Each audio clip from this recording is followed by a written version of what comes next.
சிவாய நமகா. அடியாருக்கு அடியேன் சந்தோஷ் திரிமேனி சிவாச்சாரியார். டிவோட்டி நேஷன் தமிழ் நேயர்கள் அனைவருக்கும் அன்பான வணக்கம். குரு பகவான் அதிசாரம் அடைகிறார். எப்போ அப்படின்னு பார்த்தீங்க அப்படின்னா 2026 அக்டோபர் மாதம் 20ஆம் தேதி அதிசாரம் அடைகிறார். தனுசு ராசியாகிய உங்களுக்கு இந்த குரு பயிற்சியினுடைய, அதாவது குரு பகவானுடைய அதிசார பயிற்சி 2026க்கான பலனை கொஞ்சம் விரிவா பார்ப்போங்க.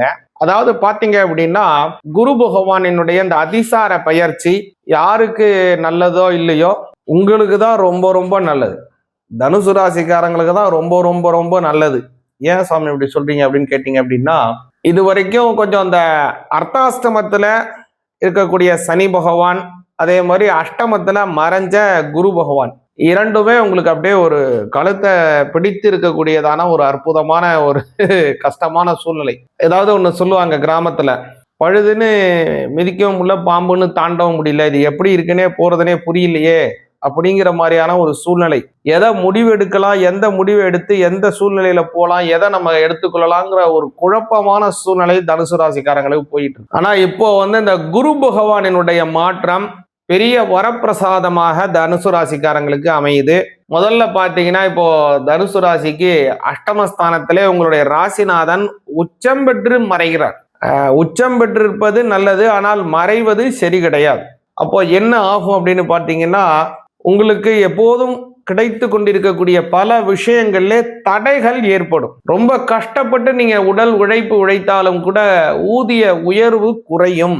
சரிங்க, அந்த அளவுக்கு உங்களுக்கு ரெகக்னைசேஷன், ஒரு அங்கீகாரம், ஒரு போற்றுதல், ஒரு கௌரவம் அப்படிங்கிறதெல்லாம் கிடைக்குதா? நம்ம அவ்வளவு தூரம் கஷ்டப்படுறோமே அப்படின்னு பார்த்தீங்கன்னா அந்த அளவுக்கு உங்களுக்கு கிடைக்கவும் கிடைக்காது. சரிங்க, இப்போ அந்த குரு பகவானினுடைய அதிசாரம் எப்படி இருக்கும்னு கேட்டீங்கன்னா, இது எல்லாவற்றையுமே அப்படியே மாற்றும். ஏன்னா 9ஆம் இடத்திலே ராசிநாதன் அருமையான ஒரு பலம் பொருந்தியவனாக வலுத்து இருக்கக்கூடிய ஒரு அற்புதமான காலம்.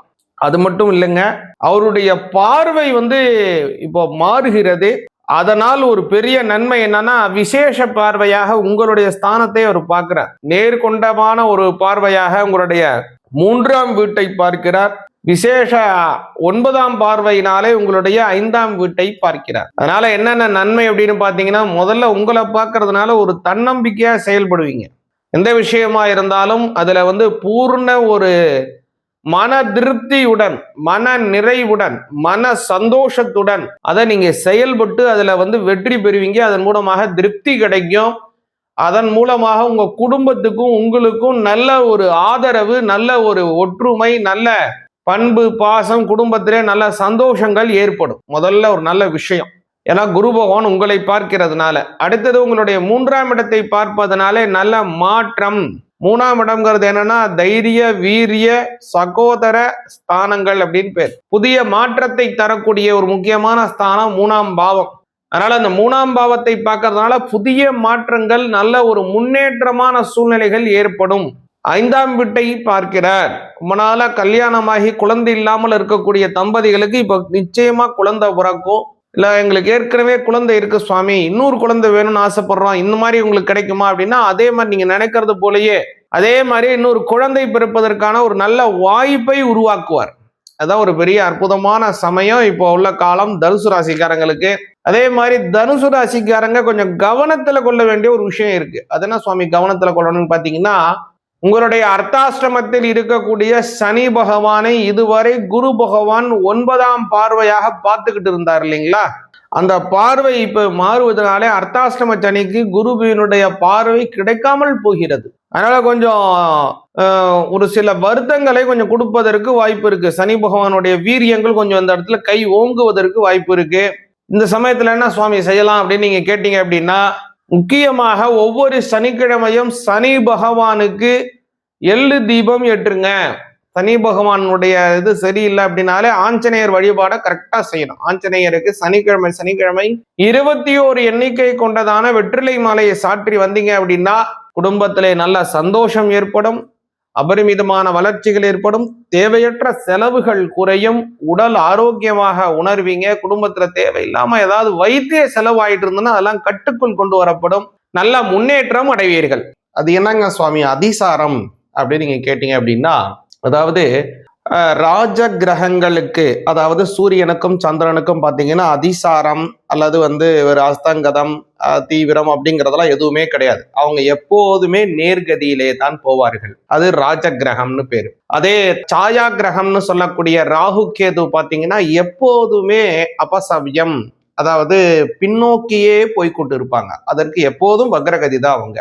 ஆனால் மற்ற 5 கிரகங்கள் இருக்கு பாருங்க, அதாவது செவ்வாய் பகவான், புத பகவான், குரு பகவான், சுக்கிர பகவான், அதே மாதிரி சனி பகவான், இந்த 5 கிரகங்களும் எப்போதும் அவங்களுடைய நிலை ஒரே மாதிரி இருக்காது.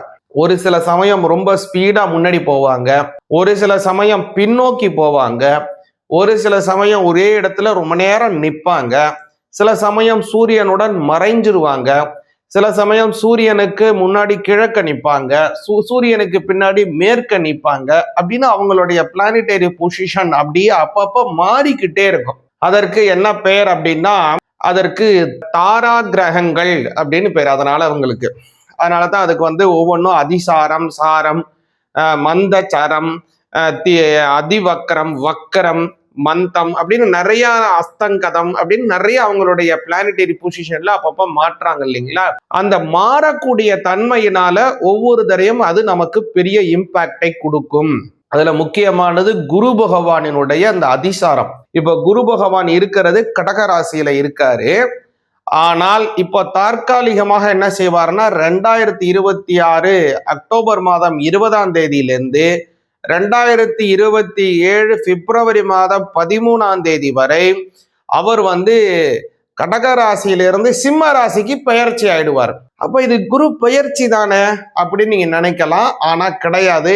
ஏன்னா மறுபடியும் பிப்ரவரி மாதம் 13, 2027 சிம்ம ராசியிலிருந்து அவர் கன்னி ராசிக்கு போக மாட்டாரு. சிம்ம ராசியில இருந்து மறுபடியும் பின்னோக்கி கடகராசிக்கே வந்துருவார். புரியுதுங்களா உங்களுக்கு? அப்போ இப்ப அவர் பயிற்சி ஆகல, இதற்கு அதிசார பயிற்சி என்றுதான் பெயர். அப்போ இந்த அதிசாரம் பண்ணுவதனால அதனுடைய பலன்கள் மாறுமா அப்படின்னா கண்டிப்பாக மாறும். ஒரு சில சமயம் பாத்தீங்கன்னா நல்லது செய்து கொண்டு இருக்கக்கூடிய ஒரு கிரகம் கெடுபலனை கொடுக்கறதற்குன்னு மாறிடும். ஒரு சில சமயம் கெடுபலன் தந்து கொண்டிருக்கக்கூடிய ஒரு கிரகம் நல்ல பலன் தரும்படியாக மாறிடும். ஒரு சில சமயம் எப்படி தெரியுமா ஆகும், நல்லது பண்ணிட்டு இருக்கோம், ரொம்ப ரொம்ப நல்லது அள்ளி கொடுக்க ஆரம்பிச்சிடும். இப்படியும் ஆகலாம். இன்னொரு விதம் எப்படி தெரியுமா, கெடுபலன் செய்து கொண்டு இருக்கக்கூடிய ஒரு கிரகம் அதிகமா கெடுபலனை செய்ய ஆரம்பிச்சிடும். ஆகையினால அதனுடைய பலன்கள் எப்படி வேணுமோ மாறலாம். ஏன் அப்படின்னா அதனுடைய பிளானிட்டரி பொசிஷன், ஒரு பாவம் மாறுது, அதுபோல அவங்களுடைய கிரகத்தினுடைய பார்வைகள் மாறுது, அந்த கிரகத்தினுடைய ஸ்வபாவ, அதாவது மித்ர, ஆட்சி, ஸ்வபாவ அதெல்லாம் இருக்கு இல்லையா, சத்ருஸ்தானமா மித்ரஸ்தானமா அவங்கிற விஷயங்கள் மாறுது. அது மாதிரி அவங்களுடைய தன்மைகள் மாறுவதனால பலன்களிலும், குறிப்பாக கோச்சார பலன்களிலும் நிறைய விதமான பலன்களை மாற்றி தருவார்கள். சரி, இப்போ குரு பகவானுக்கு வந்துருவோம். இப்ப குரு பகவான் எதுல இருந்து எது வரைக்கும் ஆகிறார்ங்கிறத சொல்றேன் மறுபடியும். அதாவது அக்டோபர் மாதம் 20ஆம் தேதி 2026 இருந்து பிப்ரவரி மாதம் 13ஆம் தேதி 2027 வரை அவர் அதிசாரமாக ஒரு கட்டம் முன்னாடி போய் இருக்க போறாரு. சரிங்களா? இப்போ இந்த குரு பகவானுடைய தன்மை மாறக்கூடியதுனால அவருடைய பார்வைகள் மாறும். அவருடைய 5ஆம் பார்வை, அதே மாதிரி 9ஆம் பார்வைன்னு சொல்லக்கூடிய விசேஷ பார்வைகள் மாறும். நேர்குண்ட பார்வையான சமசப்தம 7ஆம் பார்வையும் மாறுது. அப்போ அவருடைய தன்மை இப்போ கடகத்துல அவர் ஆட்சி, அதாவது உச்ச பலமா இருக்கார். ஆனா அந்த உச்ச பலத்தை விட்டுட்டு இப்போ நட்பு ஸ்தானத்திற்கு மாறுகிறார். அப்போ அதனுடையனால அவருடைய தன்மைகள் மாறும். இப்போ குறிப்பாக இவர் மாறுறதுனால உங்க ராசிக்கு அவருடைய பலன் எப்படி மாறுது, உங்களுடைய ராசிக்கு அவருடைய பலன்கள் எப்படி கூட தரார், எப்படி குறைச்சி தரார், எதுலெல்லாம் நீங்க கவனமாக இருக்கணும், என்னபடியான பார்வைகள் மாறுது அப்படிங்கிறதையெல்லாம் கொஞ்சம் தெளிவாக இந்த வீடியோல பார்ப்போம். சிவாய நமக.